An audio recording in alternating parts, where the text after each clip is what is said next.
Okay, so what's going on with you and the celebrity lawyer Bruce Rivers? Shout out to Bruce. Bruce. Ain't nothing going on with us. In my opinion, he was paid by Boston Richie. He says he wasn't. In my opinion, I think he was. Him and the other lawyer. Who's the other one? That one. Moe. Yeah, him. So I think they both got paid because the very first time they ever reacted to one of my videos, it just so happens to be the same fucking video. It just seemed pretty fucking weird. Mm-hmm. You know what I mean? I know that Boston Richie pays the blogs to post everything that he says and does, whatever. Mm-hmm. But that was the only time they ever reacted to anything that I did. Was just the Boston Richie video. So it didn't really make any fucking sense. Mm-hmm. And then, after that, obviously, he goes on Academics and does an interview. I never saw that. Is it worth watching, or is it a bunch of cap from your perspective? Boston the Richie? Boston Richie interview that he did with Ak. Yeah.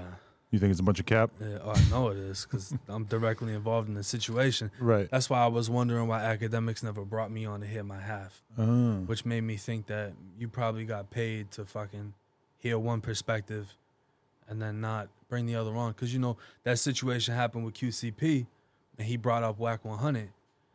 So I hit him up like, what's up? You going to let me come up there and speak my piece, or you just going to let him run his narrative?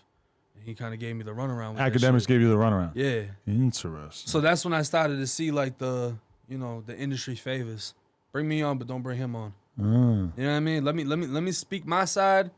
You not say nothing, and then just don't let Jake say his. So, but with Bruce Rivers, nah. I mean, shout out to him. Whatever he's doing, what he's doing, he's making his money. I think he got paid though. Really? Just in my.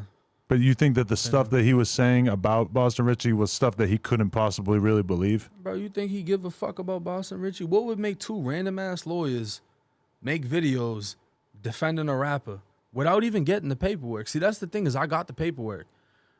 Bruce Rivers never got it. I sent it to him. You see what I'm saying? So you had an opinion on something you didn't even look into. And then I sent it to you. You didn't make another video. You're making me want to go down the rabbit hole and check out the content he made about Boston Richie in the first place, because that's pretty interesting. That's a brand deal. You're a lawyer. You get a brand deal to just defend somebody. I mean, that's the first thing I asked him too. Was did you get paid? Right. No, I didn't get paid. Somebody paid me, and they paid me for my opinion. That would fuck with their reputation. It's like, yeah, we agree, but that doesn't mean you're not lying. The thing with Moe is that his MO, ironically, because his name's Moe, is that he kind of like always defends the rapper. I think Mo's just trying to look cool because he's a civil lawyer. He ain't even a real lawyer. Right. And then when he started speaking on the situation with me, I hit him up. I was like, yo, you're in New York. Like, I can have somebody hand deliver this shit to you in New York. No, bro, it's all good. You don't got to do all that. Well, then stop fucking talking how you talking, because you talking like a motherfucker can't Google your address. Like, you work in an office. You know what I'm saying? So it's like, because he was like dissing when he made the video about me. You know what I mean? So he was like, you felt like he was clowning you? Yeah. And there's a fine line between, you know, having an opinion and really dissing. Yeah, that's what made me feel like your opinion was bought. Because not only are you sharing your opinion, you're trying to discredit mine. So that was my whole viewpoint on it. Wow, that's interesting. Yeah, Moe, I don't know. Sometimes it just feels like at first when I really started watching stuff, I felt like I could really trust him. But then there's just a certain extent where it feels like people hear the word lawyer. I feel like he's playing to the audience a little bit too much. People hear the word lawyer and automatically think you're fucking this, that, and there's different kinds of lawyers. I think Moe is civil cases. People suing each other. That's not criminal. Well, his whole business is everything that he covers on social media is criminal. He wants Bruce Rivers is a criminal lawyer. Right. But Moe wants to help you sue your employer. That's like what all this stuff is about. Got to do with Tory Lanez. I know, but like he'll get attention from something like that, and his whole plan is like then once you decide that you want to sue your employer because they didn't give you the proper amount of breaks or whatever, that you think of him right away because you just saw him reporting on Tory Lanez for the past few months. So that's his business model. What I'm saying. The lack of education for the viewers that watch is because this lady, Katie Quackenbush, spoke up for Greedo, and then everybody naturally assumed, oh, this must be his lawyer, so everything 1090 Jake said was fake. Just because they hear the word attorney. When the whole time her fucking dad was the co-defendant's lawyer, not even his. Right. Just a side note, are we going to get the footage of Lil J jumping off the balcony in prison? I don't know. Is that like something that they could potentially submit for? Possibly. Chicago Rares. That's the guy. I know. I just followed him, and they were like, "Thank you for the follow." I'm like, "Oh, you're a real person." Okay, cool. He's got the shit. Yeah. When he sees this, he's gonna be like, "Oh, yeah, you shouted me out." Da, da, da. But Yeah. he's into it with Flacco. About what? Flacco called him a bitch or something because he's anonymous. Really? Yeah. I can't begin to defend a lot of Flacco's opinions about. I told stuff. him I'll slap the shit out of Flacco if he sends me 10 bands. Really? Yeah. I would have gave you 5, so you know. Oh, I don't want to be part of that. All right, I got 2 more of people that have been kind of exonerated in the public eye, I think. So let's start with the Rollo thing. You reported on it, and then you ended up ultimately taking his side and deciding that he most likely didn't snitch. Yeah. What was that conversation like with him? How long did you guys speak for? I didn't speak to him. He's in prison right now, so he can't communicate with anybody. Oh, okay. But speaking to the people that I spoke to, I understood what he was saying. It was literally a matter of, I had someone willing to take the blame. They would have got a lesser charge, lesser time, and I would have gave them a shitload of money that they've never made. Mm. And knowing the amount of money that he really makes, it was like, okay, none of your co-defendants came out and said you snitched. Nobody's saying that you snitched except for people that aren't even involved in the case. And then the same guy that actually was exposing Rollo the whole time just got exposed for having fake jewelry and all this other shit. So me, there was a little joke going on like, he's exposing paperwork, but he never got the paperwork on his jewelry. I don't know. I just feel like I saw through it. I don't feel like there was anything definite that said who he snitched on. And there was nothing, nobody was saying, I got snitched on. So it's like, how am I going to say he snitched? Who did he tell on?